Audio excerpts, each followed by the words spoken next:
अगर कोई आपसे पूछे कि आपकी गाड़ी का सबसे ज़्यादा इम्पोर्टेंट पार्ट कौन सा है, तो सबसे पहले आपका जो आंसर रहेगा वो रहेगा इंजन। इंजन तो है ही, क्योंकि इंजन तो गाड़ी का दिल है। अगर वो बंद हो जाए तो गाड़ी ऑलमोस्ट पूरी तरह से बंद हो जाती है, ख़त्म हो जाती है, एग्री करता हूँ। उसके बाद अगर सबसे इम्पोर्टेंट पार्ट कोई है तो वो टायर्स। जी हाँ, टायर्स। आपकी गाड़ी के टायर्स आपकी पूरी गाड़ी की हैंडलिंग को पूरी तरह से जो है उसी के ऊपर वो डिपेंड करता है। आज हम इसी के बारे में चर्चा करने वाले हैं। आपकी गाड़ी के लिए राइट टायर्स जो है वो कैसे चॉइस करें। बहुत सारे लोगों का ये भी कहना है कि जो कंपनी फिटेड आते हैं जब ख़त्म हो जाता है, यानी कि जब उसे चेंज करने की नौबत आ जाती है 1.5-2 साल बाद, तो सेम वही टायर्स उठा करके पेस्ट कर देने का, यानी मैकेनिक के पास जाने का, मैकेनिक को पुराना टायर दिखाने का, सेम वही टायर्स लगा देने का। ये बात कुछ हद तक सही है, लेकिन कुछ हद तक गलत भी है, क्योंकि ऐसा कई बार देखा गया है कि मैकेनिक सेम दिखने वाले टायर्स को लगा देता है, लेकिन बाद में गाड़ी में दिक्कतें आने लग जाती है। और ऐसा क्यों होता है, आइए समझते हैं आज की इस वीडियो में। इस इंपॉर्टेंट वीडियो को मिस मत करना, आपकी गाड़ी की हेल्थ के लिए ये काफ़ी ज़्यादा ज़रूरी है। सब कुछ जानने के लिए बने रहे मेरे साथ। मैं हूँ चेतन पाटिल और आप देख रहे आस्क ऑटो गुरु। मैकेनिक के पास अगर हम लोग जाते हैं, उसे बोलते हैं कि भाई गाड़ी का टायर चेंज करना है, तो वो किसी भी दूसरी कंपनी का सेम साइज का टायर उठा करके डाल देता है। उससे कोई लेना देना नहीं है कि आपकी गाड़ी में कौन सा टायर परफेक्टली फिक्स होता है, उसकी रिक्वायरमेंट क्या है। आगे बढ़ने से पहले सबसे पहले मैं आपको बताना चाहूंगा, क्योंकि मुझे आए दिन कमेंट्स आती रहती है कि रेडियल टायर का मतलब क्या है। क्योंकि आजकल अक्सर गाड़ियों में आप देखोगे तो BS6 में जो गाड़ियां आ रही है उसमें रेडियल टायर्स आपको देखने को मिल रहे हैं। तो जो रेडियल टायर्स होते हैं ये नॉर्मल नाइलॉन टायर्स के मुकाबले थोड़े सॉफ्ट कंपोनेंट्स के बने हुए होते हैं, और ये जो सॉफ्ट कंपोनेंट है वो छोटे बड़े गड्ढों को आराम से जो है ऑब्जर्व कर लेता है। गाड़ी की स्टेबिलिटी काफ़ी अच्छी बना करके चलता है, और ड्यूरेबिलिटी भी काफ़ी अच्छी होती है इनकी, क्योंकि इनमें कार्बन का जो मटेरियल फिक्स करा गया होता है वो भी कुछ हद तक काफ़ी, उसकी जो बॉन्डिंग होती है वो बेहतरीन हुई रहती है। तो उस हिसाब से जो रेडियल टायर होता है वो नॉर्मल टायर के मुकाबले काफ़ी अच्छा सस्टेन कर लेता है।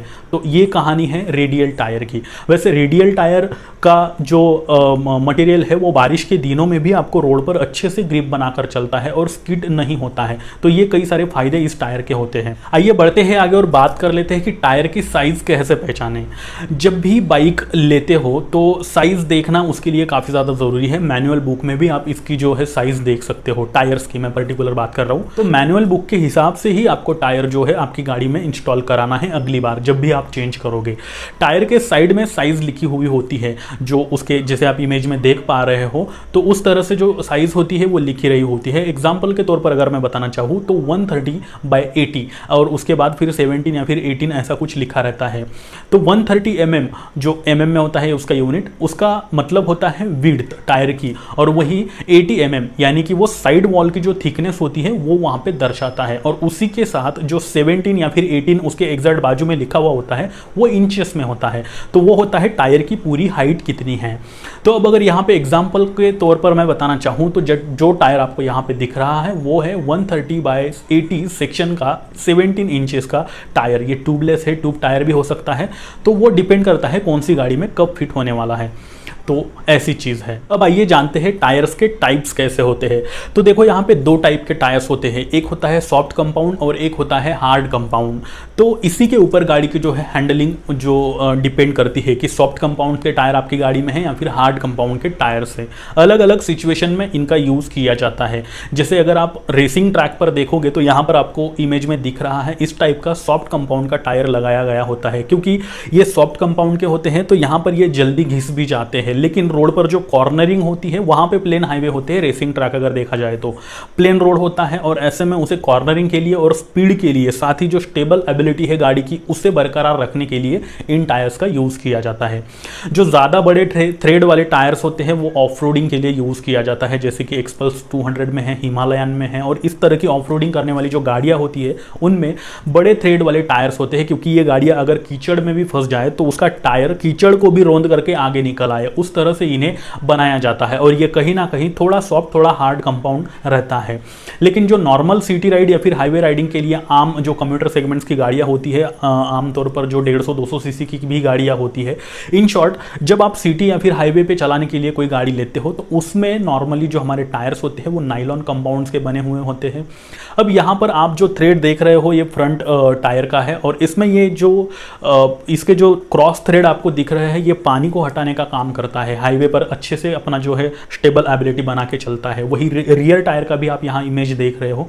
तो ये जो टायर्स होते हैं आमतौर पर हमारे लिए होते हैं, यानी कि ऑफ रोडर के लिए भी नहीं है और ना ही जो रेसिंग ट्रैक वाले होते हैं उनके लिए नहीं है। उन दोनों को छोड़ के जो डेली यूज हमारा होता है उनके लिए इस तरह के टायर्स बनाए गए होते हैं। तो अब सवाल ये भी उठता है कि हमारी गाड़ी में ट्यूब टायर जो है वो बेटर रहेगा या फिर ट्यूबलेस टायर्स बेटर रहेगा। तो देखो यहाँ पर एक सिंपल सी चीज मैं बता दूं कि ट्यूब टायर पहले आया करता था, अब ऑलमोस्ट सभी गाड़ियों में ट्यूबलेस टायर्स आ रहे हैं। ट्यूबलेस टायर का मतलब ये होता है कि अगर आपकी गाड़ी बीच रास्ते में अचानक पंचर भी हो जाती है तो उसकी जो हवा है वो इमीडिएटली नहीं जाती है। ऐसे में आप 50, 60, 70 किलोमीटर तक भी गाड़ी जो है निकाल करके लेके जा सकते हो ताकि आसपास किसी मैकेनिक को आप टच कर सको, उसके पास मदद के लिए पहुंच सको। तो वो ट्यूबलेस टायर्स का फायदा होता है जो कि हमारे लिए काफ़ी अच्छी चीज़ है। लेकिन ट्यूब टायर का ऐसा नहीं है, आपको जो है अगर कुछ कील या फिर कांटा वगैरह कुछ लग गया ट्यूब टायर में तो उसकी जो हवा है वो तुरंत तभी के तभी निकल जाती है और ऐसे में उस गाड़ी को अगर आप चलाने का ट्राई करोगे तो अंदर का ट्यूब खराब हो सकता है, टायर भी डैमेज हो सकता है, वो फट भी सकता है। ये उसका डिसएडवांटेज है। साथ ही ट्यूबलेस टायर्स का अगर आपके पास किट है प्रॉपर तो आप तभी उसी जगह पे उसका जो है वो पंचर निकाल सकते हो, क्योंकि इसका पंचर निकालना भी काफ़ी ईजी है। लेकिन अगर ट्यूब टायर है तो उसका पंचर निकालना थोड़ा मुश्किल है, क्योंकि हो सकता है आपको पूरा टायर खोलना पड़े, मैकेनिक के पास लेके जा करके गाड़ी को लिटाना पड़ता है साइकिल जैसा, या फिर खड़ी करके उसका जो है पूरा ट्यूब खोलना पड़ता है और उसके बाद उसे अलग तरह की प्रोसेस होती है, वो लेंदी प्रोसेस होती है। कभी कभार तो आपको पूरा टायर ही बाहर निकालना पड़ता है, जो व्हील होता है उसे निकालना पड़ता है, तो ये लेंदी प्रोसेस हो जाती है। इसीलिए अपग्रेड करके ट्यूबलेस टायर्स लगाए गए हैं।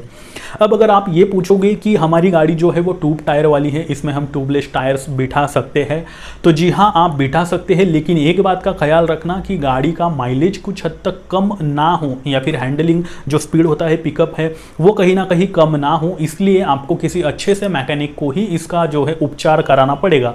किसी भी अरे गहरे नत्थु गहरे के पास जाकर आप बोलोगे भाई ये टायर चेंज कर दे, ट्यूब टायर है ट्यूबलेस डाल दे, नहीं होता है। आपको अच्छे से काम कराना पड़ेगा, जो प्रॉपर साइज है वही वहां पर मैच करानी पड़ेगी, तब जाकर आप ये पूरी प्रोसेस कंप्लीट कर सकते हो। तो अब यहाँ पर मोरल की अगर मैं बात करूं कि सबसे अच्छा टायर कौन सा है, कौन सी गाड़ी में कौन सा टायर लगाना चाहिए, तो देखो गाड़ियां बहुत सारी है, उसी के साथ कंपनियां भी बहुत सारी है। मैं आपको इन शॉर्ट में बताना चाहूंगा, जैसे मैंने 3 टाइप के टायर्स जो है यूज होता है, जैसे ऑफ रोडिंग के लिए अलग होता है, रेसिंग ट्रैक पर अलग होता है, कम्यूटर या फिर डेली यूजेस के लिए अलग होता है। ये अलग अलग कैटेगरीज मैंने डिफाइन करके आपको दिखा दिए टायर्स के।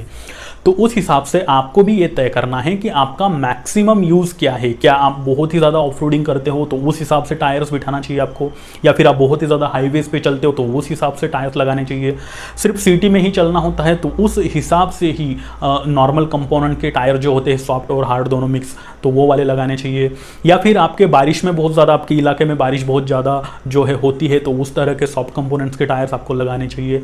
तो ये अलग अलग तरह का अलग अलग यूज़ है, उस हिसाब से आपको टायर्स लगवाने चाहिए। इसके लिए आप आपका जो गाड़ी के साथ मैनुअल बुक आता है उसको अच्छे से पढ़ सकते हो। टायर्स वाले सेक्शन में आपको ये पूरी कहानी जो है वहाँ पर लिखी हुई होती है बड़े बड़े अक्षरों में, जिससे कि आपके सारे डाउट्स क्लियर हो जाएंगे। क्योंकि यहाँ पे अगर मैं हर एक गाड़ी का बताने जाऊँ तो ये वीडियो पता नहीं कल परसों तरसों 2 साल 2.5 साल बाद ही खत्म होगी, तो मैं भी इतना बोल नहीं सकता क्योंकि कैपेसिटी मेरी इतनी है नहीं। तो इसके ऊपर यानी कि जो पर्पस है आपका उसे पहले डिफाइन करें, एनालिसिस करें, उसके बाद ही फिर आप उस टायर को जो है चेंज करें। अब ये भी सवाल आता है कि सबसे अच्छी कंपनी कौन सी है, कौन सी कंपनी के टायर सबसे अच्छे होते हैं। तो देखो कंपनियां कई सारी है और हर किसी कंपनी की कुछ खासियतें हैं, कुछ कमियां हैं, कुछ खामियां भी हैं, तो ये वाली चीज़ें आ जाती है। लेकिन फिर भी आमतौर पर अगर मैं बताना चाहूँ तो MRF, CEAT, Michelin, Vee rubber जैसी ऐसी जो ब्रांडेड कंपनियां हैं, जो अच्छी कंपनियां हैं, ये काफ़ी अच्छा टायर्स अपने मार्केट में जो है प्रोवाइड करते हैं। इनके टायर ड्यूरेबल्स भी होते हैं। टीवीएस के भी टायर अच्छे ही होते हैं। ये कहीं ना कहीं थोड़े सॉफ्ट कंपोनेंट, हार्ड कंपोनेंट का मिक्सचर इसमें रहता है, तो उस हिसाब से आप उसे भी यूज़ कर सकते हो। बाकी वही कहानी मैं फिर से दोहराना चाहूँगा, मैनुअल बुक के हिसाब से ही आप जाओ तो बेहतर है।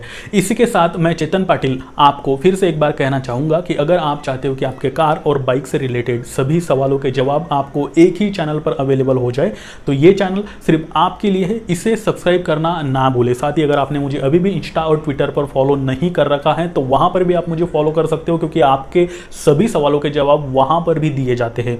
अब मैं चेतन पाटिल लेता हूँ आपसे विदा और फिर से मिलता हूँ ऐसे ही किसी नए इंटरेस्टिंग वीडियो के साथ। तब तक के लिए नमस्कार।